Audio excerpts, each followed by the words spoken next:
At that time, Mr. Gopherwood was the current Dream Master, and as per his wish, we had a private conversation. What surprised me was that the Dream Master had only come to deliver a letter to me. He let me read its contents, and it was a letter from my sister.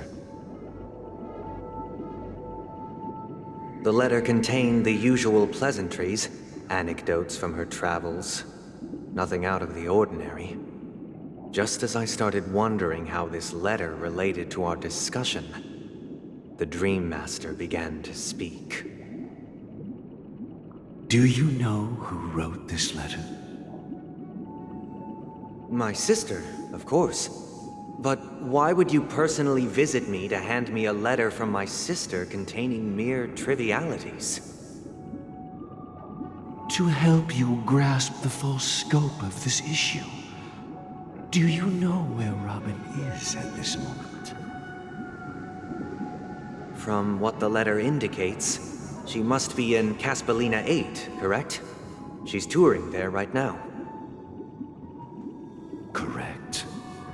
Has she mentioned anything about a stray bullet?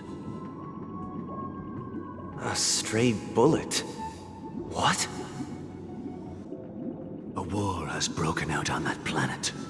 It is because of this very reason that Robin chose this destination. To spread the word of the Harmony. And to save the lives of that planet. She personally made for the front lines. She hoped to ease the people's suffering with song, and was willing to brave mortal danger to deliver the IPC's medical supplies. Unfortunately, stray bullets show no such compassion. Is she all right? If the operation was successful, she should probably be recovering in the field hospital. By the eon above, the bullet struck her neck directly, yet possibly as a reward for her consistent deeds of harmony. It didn't hit any vital arteries. Once you've attended to your outstanding tasks, it'd be advisable to write her back as soon as possible. Those damned savages! I'll pack my bags right away. My gratitude for bringing this to my attention, Mr. Gopherwood. Now you understand why she always wears such elaborate neck ornaments, don't you? How could this happen? Miss Robin? It's all in the past, so please don't worry. I share this in the meager hope that you will understand the Harmony's limitations and predicament. As grandiose as the strong defending the weak sounds, many times, it is nothing more than wishful thinking. Likewise, I've prepared one last question, one last choice. But rest assured, this choice will not have any grave consequences. Because this is merely a figment of imagination, a nightmare that has haunted me through countless nights. If you ever had the opportunity to make a choice like I did, would you still support Robin's journey on the path of harmony?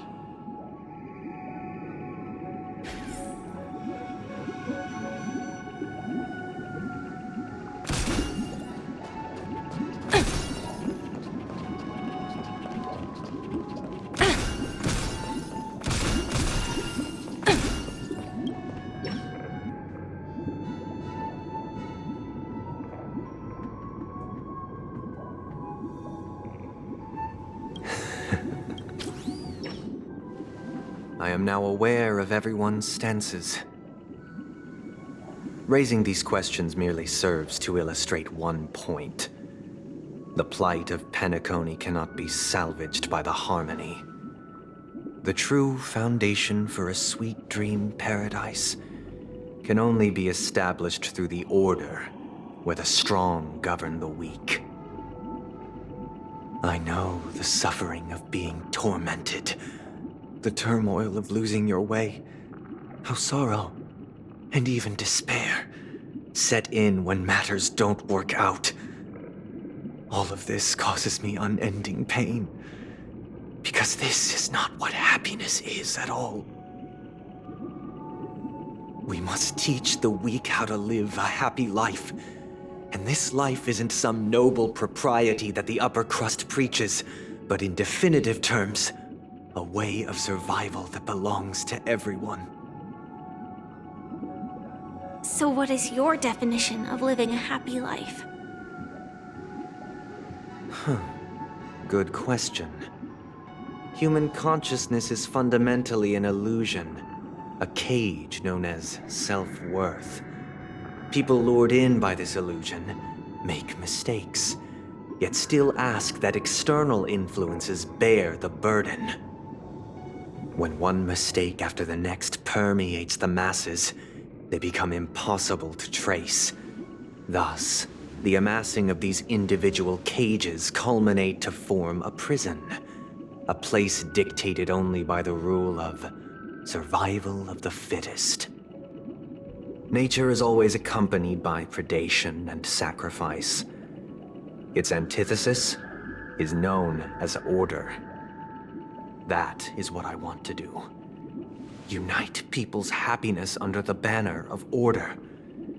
They won't need to make bitter choices any longer, nor face the weaknesses of humanity.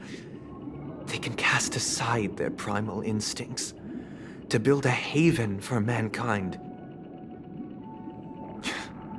Simply describing thoughts is far too abstract, so allow me to provide a simple example.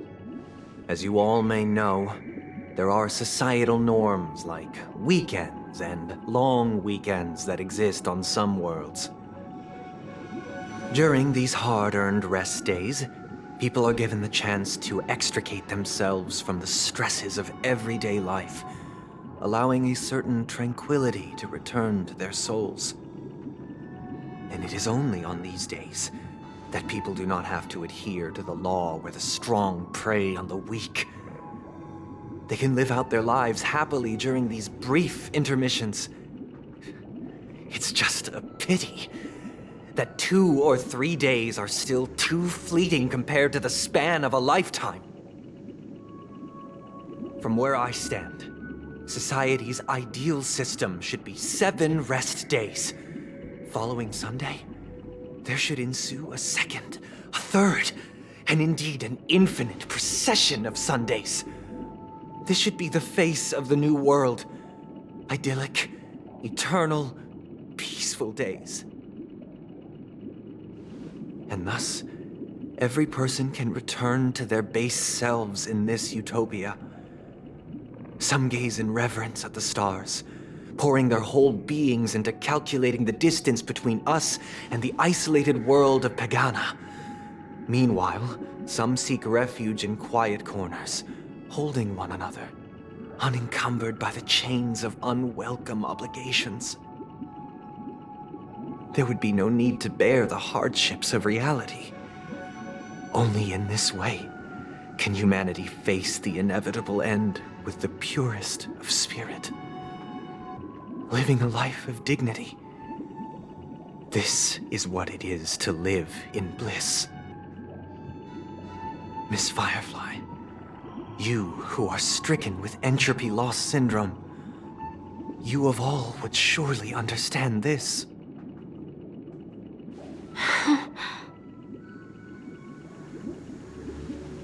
It sounds like a flawless theory.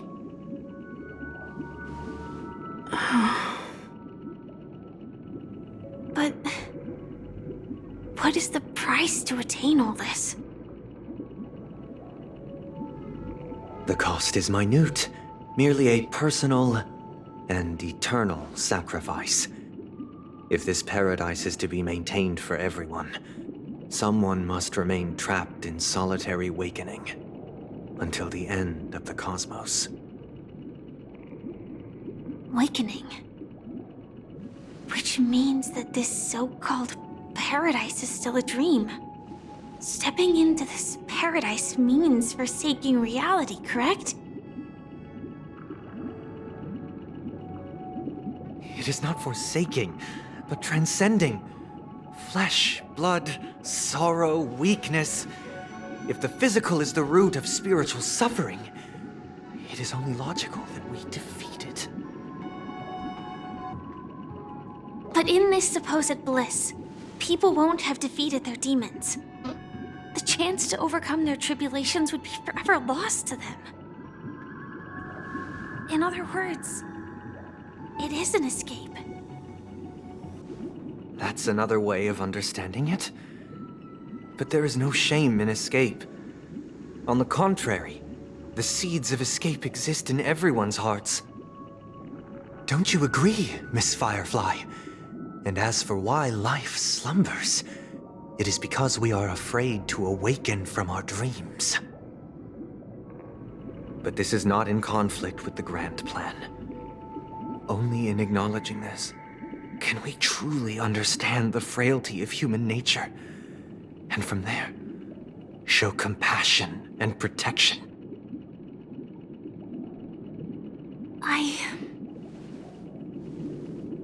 I admit that you are a born leader. Your perspective on humanity brims with pessimism. Yet you express compassion for all, even when your heart pities them. But unlike you, I live for the self. From my perspective, individuals making choices for themselves is their birthright. The want to escape may be innate in the weak. But whether they are weak or not, it is not up to another to decide. Perhaps in your mind, you also view me as weak?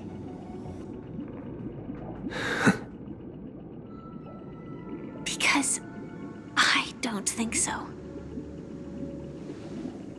Since Miss Firefly has said her piece, the Astral Express will also naturally give you our answer. We'll leave it to you, just as Mr. McHale instructed before. Tell him our choice.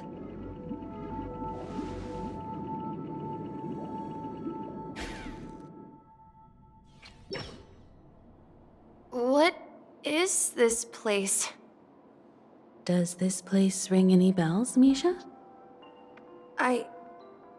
I don't know, but I feel a sense of déjà vu. What is this place? It's the realm within a dream bubble. This was left to the Astral Express by a nameless, but weirdly, when we entered it, it was completely empty. Dr. Edward from the Dreamscape sales store told me that dreams are formed from memories, and a dream bubble can't take shape if its core is empty. So I thought you might be able to help us in unraveling this mystery, Misha. As a hotel doorman, you know Penacony best among us. I don't know much about dream bubbles, but if you want to figure out what this mansion is, I'll do my best. I'm counting on you then. Himeko, I still don't get it. Why were you so sure that Misha had a connection with this dream bubble? I wasn't sure. It was just a hunch. But since Misha feels familiar with this place, my hunch might be correct.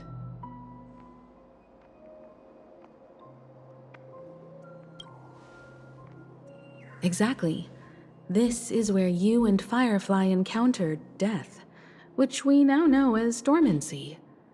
Considering its connection to Dreamflux Reef, it's not surprising it appeared here. The question now is, who brought you here? Based on the clues we have so far, it's unlikely to be that masked fool.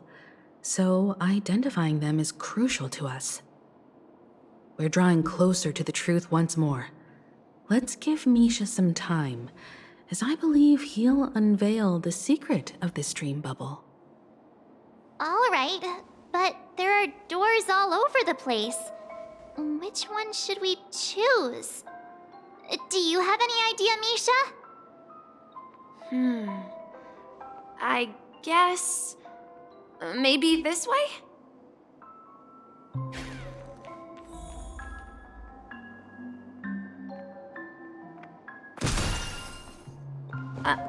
I'm not entirely sure, but... let's give it a try. Wait, you managed to choose the right... Weird. This place is quite different from the hotel. But I feel like I've been here before, and even lived here for a while. If I remember correctly, there should be a fireplace down that hallway. Clocky and I used to sit by the fire, listening to the crackling of firewood. And the room on the other side was the toy room. I loved spreading out all the toys from the box on the floor and making up stories for each of them. Hold on. This doesn't make sense. Didn't I grow up in Dreamflux Reef? So, what is this place? This could be a case of amnesia. Don't worry, Misha. It's common for everyone to forget certain aspects of the past. Those memories haven't vanished. They're just lying in the depths of your mind. We can surely get them back. Since this place seems familiar to you, why don't we explore a few more rooms and see if you can recall anything more? Yeah, then let's check out the rooms I just mentioned.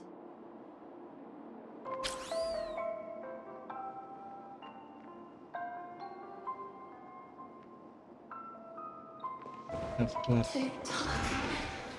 Tick-tock. I heard some noises from the room. Origami Bird? That's a friend of mine. You and Origami Bird are friends? Yeah. It's a member of the Compass crew, just like Clocky and Miss Mirror. And there's more than just one Origami Bird. They are a big family with lots of brothers and sisters who look the same. They follow Miss Mirror's orders and handle all sorts of jobs on the ship. They're the best sailors. Sailors? Can origami birds be sailors? Could you tell us more about the compass, Misha? The Compass is a ship bound for the New World. Clocky and his partners travel through layers of fog to the depths of the sea. Whenever there is danger, Clocky will use a compass and guide the ship in the right direction. That's a great story. But in the Penacony cartoon, Clocky and his partners have always lived in Dreamville and never ventured out, right? Huh? Oh, that does seem to be the case. Weird. I clearly remember... Clocky arrived in the New World in the end. Perhaps Clocky has a hidden past. So, where has Clocky gone? Did he leave to protect Dreamville?